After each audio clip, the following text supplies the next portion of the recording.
Mr. Cleary. Thank you, Mr. Chair. And thank you to the officials for appearing before the committee. My questions are my first question is for Mr. Gregoire. One of your answers to one of the questions from across the way was about the number of spills in the run of a year that you deal with, and I believe that you use the estimate between 12 and 1,400. I want to talk to you about a specific spill, one off the northeast coast of Newfoundland, off Change Islands back in 1985, 28 years ago. It's been mentioned a number of times in the House of Commons. It's from a ship called the, and forgive my pronunciation if it's wrong here, the Monolezol. I'm not sure how close that is. Are you familiar with the ship? Yes. There have been a number of attempts since July when that oil leak was discovered to stop the leak, including repairs to the hull, neoprene gaskets to the hull, this sort of thing. But there were reports as late as last week that the oil is still leaking, oil-covered birds, that sort of thing. Can you elaborate on what's being done, what can be done to stop that fuel from leaking? There's 500 tons of oil aboard that vessel, so it's a fair amount. First of all, we're taking this situation extremely seriously, and when we were apprised of the first leak, we took action. So we hired experts, and they recommended that to stop the leak, the process we have used was the best course of action. So it's a cofferdam, basically. I'm sorry to interrupt. I'm familiar with what's been done to try to, in an attempt to stop the leak. I'm familiar with that, so you don't need to go through it, and I've got limited time. Okay. But what are you going to do now that what's been tried hasn't worked? Well, we're not there yet, so I'm not there yet to conclude it hasn't worked, because we were there last week and we haven't observed any leak.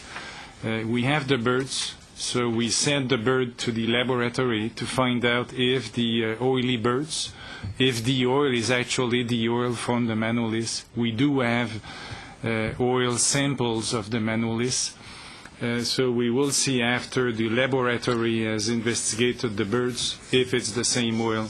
It's premature to conclude yet that it is the same thing. We are organizing now to send an ROV down to examine the ship to see visually if there is still an oil leak, and it's a matter of finding an ROV and a ship to do it. So we're organizing that in the short term, in the near future. So that's the actions that we're taking. We don't want any leaks, and we're taking whatever action is needed to prevent leaks. Thank you very much for that. My next question is for Ms. Bouffard. Ms. Bouffard, you appeared before this committee last week, and we spoke about, I asked questions about CETA and about the compensation package from the federal government of Canada, $280 million, to Newfoundland and Labrador for compensation for the elimination of minimum processing requirements.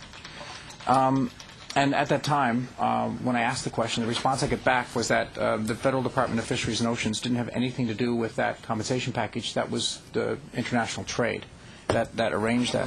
So I have a question that follows that question from the last meeting, and the question is, are there plans to have any meetings with the department that allocated the funds to see how they can be best allocated for the Newfoundland and Labrador fishery, either to poise the fishery to take advantage of opportunities in Europe? Not to my knowledge. We're not involved in that arrangement. As I pointed out as well, just to add to that, our responsibility is the management of the fisheries, and we really don't want to lose our focus on what our responsibilities are. We do want to work in partnership through the CCFAM and ACFAM, the governmental arrangements. We want to work in cooperation with the provinces, but we want to stick to our knitting, which is the management of the fisheries, and we're going to leave to other government departments the issue of that fund and how to handle it. And so DFO is not going to have any input whatsoever on this money that's been set aside for the Newfoundland and Labrador fisheries? We have no plans to get engaged in that at all at this point. Thank you.